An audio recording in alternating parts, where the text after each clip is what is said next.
Yo, what's up you absolutely beautiful gamers, and welcome along to my first FIFA 22 video on my channel this year. Obviously, videos slowed down as FIFA 21 was a bit of a hard sell and a bit of a grind to do content around or on. Nobody really wanted to view it or see it, so here we are anyway. This video today is going to touch on basically what I would like to see happen for 11v11, especially and most significantly for me in the competitive scene.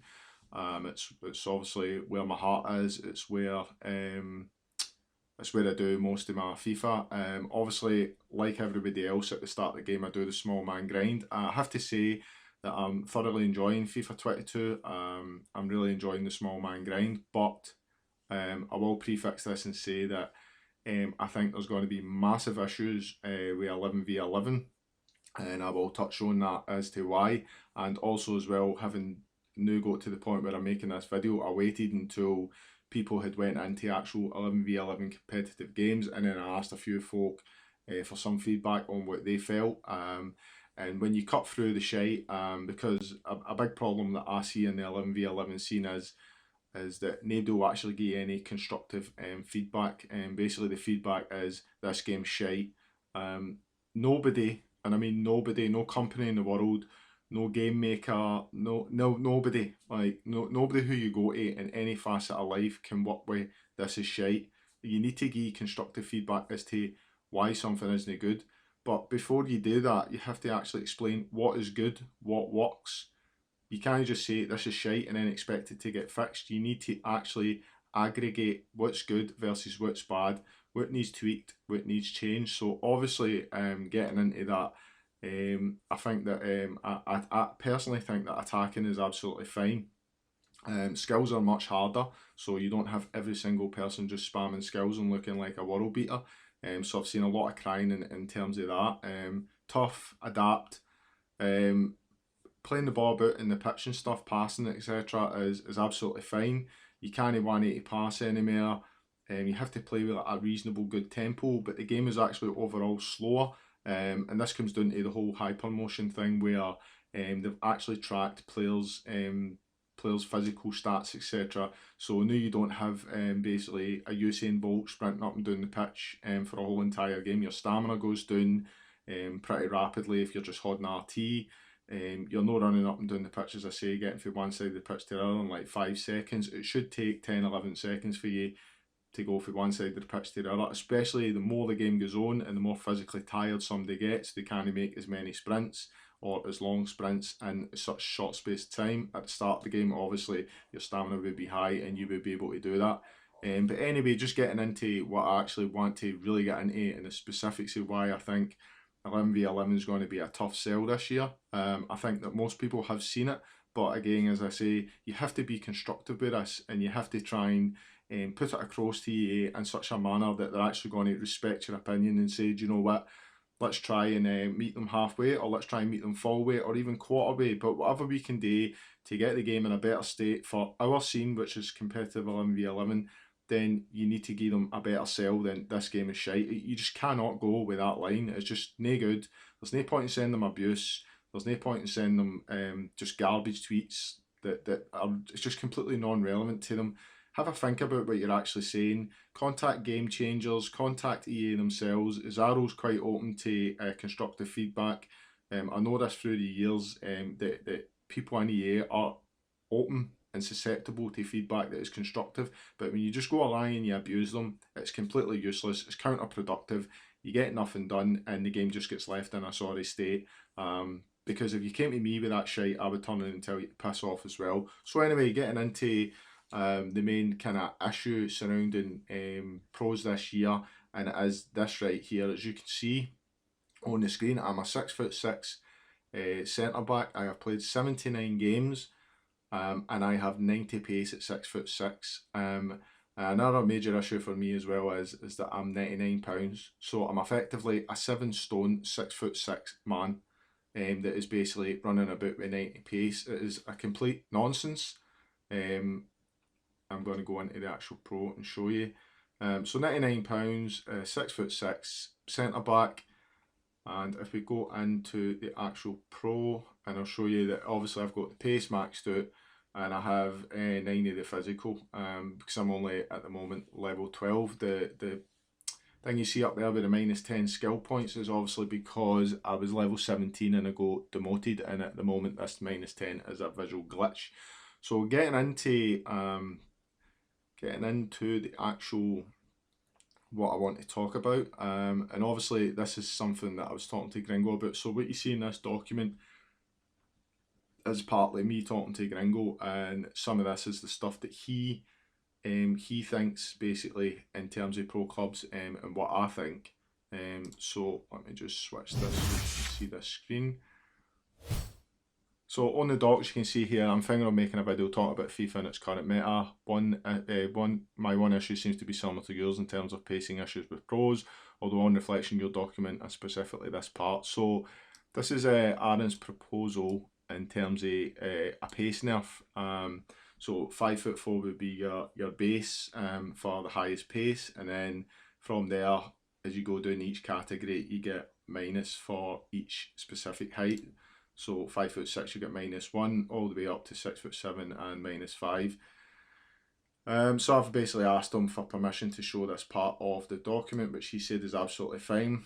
But what I'm saying is I would go obviously further. I don't think that's enough. I think -5 from, I mean, I'm 90 in there, and I know people are 91.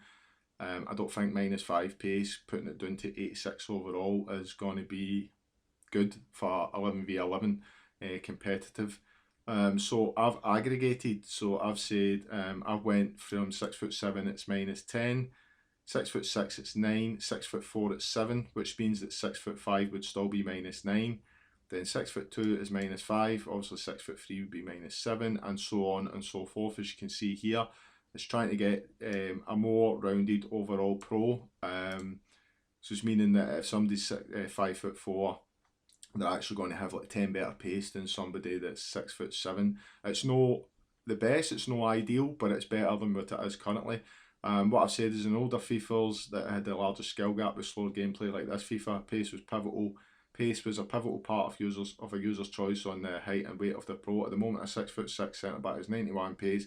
A 5 reduction is not nearly enough to change the meta, as this would reduce to 86. Overall, I feel it needs to be 10, which would give a better, more rounded choice presented to each individual height class when choosing a pro.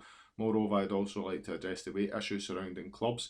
The average weights are a total mess. Folk are running around at £99, which is effectively just around 7 stone. In terms EA would understand, a professional sportsman at this would be approximately 44.9 kilogram, which is completely and utterly ridiculous.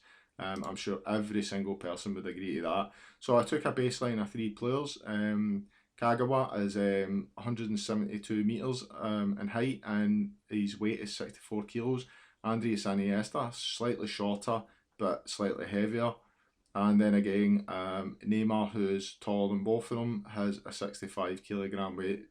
So you can see here, taking a base of 3 players, average weight or prime height, prime weight should be based around 65 kilo, which is 143 pounds, which would be around 10 stone 3 at the moment. The height and weight issue, as well as the overall pace issues, are a nonsense and something EA needs to address if it wants to make it more realistic in terms of clubs. As an absolute fervent pro clubs player, I want to be faced with more difficult choices when making my pro and the pro and cons of height and weight, which adversely affects my pace. As I say, you need to present these things to EA in a manner that they can understand. As I beat on about the video earlier on, you cannot just go in and say something is absolute crap. If you just constantly say a product is crap, then EA's got to ask you the question, why are you buying it every year? Because the same people year after year after year are saying that it's crap. So, and me included, I've said it as well. I'll go, oh, this is shite, and not actually think about why it's shite. Now, personally speaking, I actually quite like this FIFA. I did not like 19, 28 or 21, but we never had any inroads to discuss any of this with anybody. There was no actual game changer that I knew of that was getting anything done for pro clubs. Everybody was a game changer for FIFA Ultimate Team. This year we have 2 of the kind of like biggest websites in terms of the VPG and obviously the VFL through the 2 Aarons are both game changers. So EA are actively engaging with pro clubbers and two people that are marketing websites to massive amounts of people. I mean, I think you're talking over 400,000 people between the two websites and all the various social medias. When you add it all up, it's a lot of people. I know as well that they've obviously got the Mexican fella in, and they have probably other people in there as well. I'm not exactly sure who they have in, but they do now have people who are completely and utterly invested into the pro clubs mode. So that's the people you should contact. Contact A Game Changers. If you don't have a direct line with EA, you can possibly get a direct line with these. Do stuff like this, come up with documents, come up with like ideas, come up with like no stupid ideas. Look, we don't want stuff like tattoos and all that in the game. We don't want shite like how to fix your stadium. We want a good fundamental base game. We want good fundamental physics to the game. Once we get that, then we can talk about adding other things or selling points or marketing points. But the actual base of the game needs to be good, needs to be enjoyable to draw anybody in. If the game's crap and people see you saying on your Twitters, this game is shite, then it's not going to encourage anybody to buy the game. But if EA can possibly engage with us, get the game better, get the game more marketable in terms of actual people saying, this is actually a good game, fundamentally this is a good game, it needs a couple of tweaks here, a couple of tweaks there. That's the fundamental issue. You're not going to adding tattoos or adding stuff to stadiums or adding nice boots and nice hairstyles.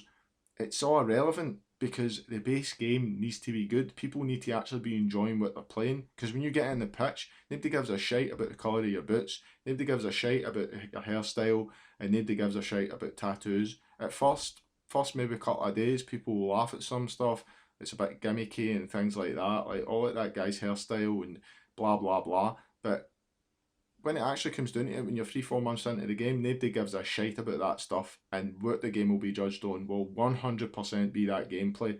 So this is why I've made this video, is don't be so negative about the game. Look at the positive aspects of the game, then figure out what you can do with the positive aspects of the game, and what actually can you change to make the game fundamentally better, so as you yourself can stop saying, this isn't a good game, this isn't going to work, this is absolute crap.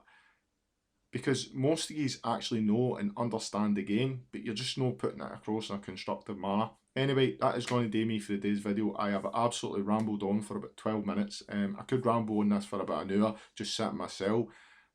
Obviously, I've spoke to Gringo at length about a lot of stuff surrounding this FIFA. But overall, I'm quite positive about it.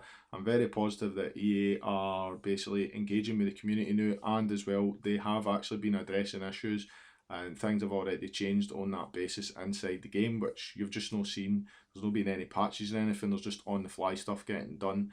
And that is a positive overall, because for years we've had nothing. We basically get the game, and whatever Pro Club state is in out the box, that is what we get, and then whatever is patched in Ultimate Team basically affects what happens in our scene. So anyway, I'll catch you all later. I hope you enjoyed the video. I hope you got something from it. If you didn't, fair enough, and if you did and you want to basically give any suggestions or anything for future videos, I would absolutely appreciate it. Click that subscribe button. I'm pushing towards or trying to get to 1,000. I will be coming back with the goal of the week stuff. I have a better PC now, it's a lot easier to render stuff, a lot easier to edit and stuff, doesn't take as long. I will be coming back with obviously the best pro builds ones, figure out what kind of builds are good and stuff myself. And other videos, obviously the Unity stuff, etc. as well. I shall catch you all later in the next video. See you later.